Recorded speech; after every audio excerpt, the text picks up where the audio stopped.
Israeli Outdoor Art and Wikidata. Applicable and reusable data from the Information Center for Israeli Art. The art of sharing museum artist files on Wikidata. The Information Center for Israeli Art at the Israel Museum of Jerusalem has cataloged 12,000 Israeli artists since 1975. The information is saved both in physical files as well as virtual files. Yet the accessibility is limited. There are about 6,000 artists online of the 12,000 which are cataloged, mostly because there are problems with intellectual property rights regarding videos and newspaper articles. Although it's comfortable to investigate the information within the context of the museums, walls, and galleries, it would be nice if it would be able to be exposed in a larger scale to a greater public. And so, in order to expose the collections best, we began by standardizing our collections and following the Artist Files Revealed Documentation and Access published by the Art Library Society of North America and other like institutions. We were proud to begin a process of publishing our collections on Wikipedia. We began with our 50 artists found in the permanent collections, and we wrote articles in many languages.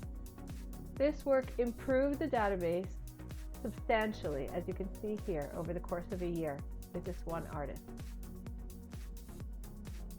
A timeline began where we worked with Wikipedia and presented a project of 50 artists and completed them, and then added 800 Israeli outdoor works of art in a competition that Wiki Loves Monuments runs. These images were later uploaded to Wikidata along with the 6,000 Israeli artists, opening up a whole new world of linked open data.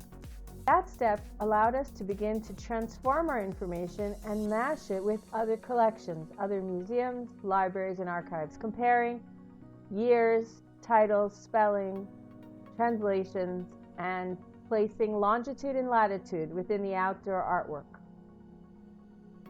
By aligning this data, we began to be able to see the fruits of our labor. Martin Dammers to discover missing artwork from our collections, as of this piece, The Eye of the Sun, which was missing from our database. In addition, in our database, Israel Paldi had a photograph which we uploaded with permission of the photographer, and this allowed us to begin to investigate artificial intelligence and using the photographs to identify the artists within gallery shots and exhibition openings that were found in other archives. Another example of linked open data was after we classified and published our thesaurus and mashed it with Wikidata, we then found translations which we had been missing, and we were able to share these translations in Wikipedia. So in general, the success of the results of this experiment was that many more bloggers, Facebook users, Wikipedians were able to access our information.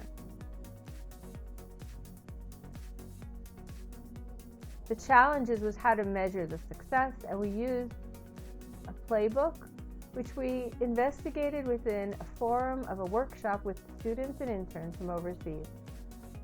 The staff that was used in the museum was made up of all ages, including volunteers and international interns. And this community was able to think in a brainstorming event of how to best mash the data. The most exciting outcome was the outdoor art map, which we could bring into the classroom environment and show how the outdoor art around the students existed in their phones with a map and is now findable. Another instance was researchers who made use of the Wikidata that mapped which artists studied in the same universities or art academies. And this was important work for researchers. And as mentioned previously, the outdoor art also gave us the opportunity during the photo contest to begin to get feedback from the public on which artwork they would recommend for conservation. So all in all, Wikidata has created a environment for the Israel Museum to not just share, but also mash up its data and to allow you to continue on with linked open data access to our collections. To know more about the museum, visit Wikipedia today.